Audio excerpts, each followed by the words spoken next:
এই একটাই মহিলা, যেই মহিলাকে আল্লাহ আরশের উপর থেকে সালাম দিয়ে, এই মরণ হলো আখিরাতের প্রবেশদ্বার। মরণ নামক পালকিতে চড়ে আমরা কবরের ভেতরে ঢুকি। মরণ হলো প্রথম পর্ব, কবর হলো দ্বিতীয় পর্ব। এজন্য বিষ্ণু বললেন কবর হলো কারোর জন্য জান্নাতের বাগান, কারোর জন্য জাহান্নামের ঘর। আবার বিষ্ণু বললেন কবর হলো আখিরাতের মানজিলগুলোর প্রথম মানজিল। আখিরাতে একটার পরে একটা অনেকগুলো স্টেশন আপনাকে পার হতে হবে। প্রথম স্টেশনটার নাম হলো কবর।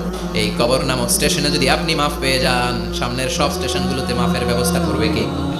আর কবর নামক স্টেশনে যদি ধরা খেয়ে যান, আপনার মায়ের আসারা নাই।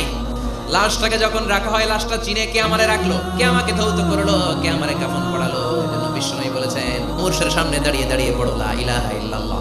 এই লা ইলাহা হচ্ছে জীবিতদের জন্য কালিমা, আর আমরা মরার পরে জিকির করি, ঠিক না? আমাদের দেশের অনেক জায়গায় লাশ নিয়ে কবরে যাওয়ার সময় লা ইলাহা পড়ে না।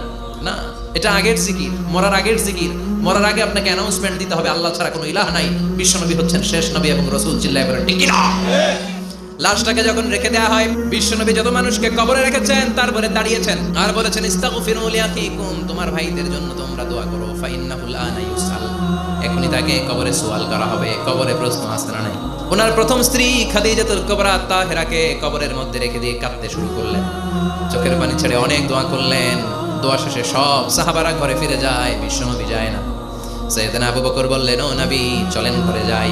অনেক তো দোয়া করলেন, বিশ্বনবী বললেন আবু বকর তুমি যাও, আমি যাব না। এটা সাধারণ মহিলা না, এটা বিপদের দিনের সঙ্গিনী খাদিজা। মক্কায় যখন আমার কেউ ছিল না, খাদিজা আমারে ভুলে নাই। 3 বছর কাফিররা আমাকে জেলখানায় বন্দী রেখেছিলাম, শিয়াবে আবি তালেবের জেলখানা। আমার স্ত্রী ওই জেলখানার জীবনেও আমারে ছাড়ে নাই, আমার সাথে 3 বছর খাদিজাও জেল খেটেছে। এই একটাই মহিলা, যেই মহিলাকে আল্লাহ আরশের উপর থেকে সালাম দিয়েছে, মহিলাটার নাম খাদিজা। আল্লাহু আকবার। আমার সব সন্তান আল্লাহ খাদিজার পেট থেকে দিয়েছে।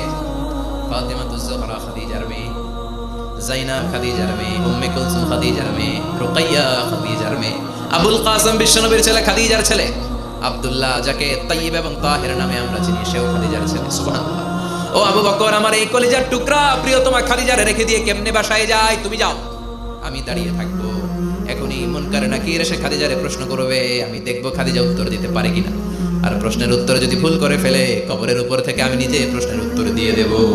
সাইয়েদনা জিবরাইল বললেন নবী আপনার আর দাঁড়িয়ে থাকার দরকার নাই, আবু বকরের সাথে ঘরে চলে যান। আল্লাহ জানিয়ে দিয়েছে খাদিজার কবরের প্রশ্নে যদি কোনো সমস্যা হয়, আরশের উপর থেকে খাদিজার প্রশ্নের জবাব আল্লাহ নিজে দিয়ে দিবে।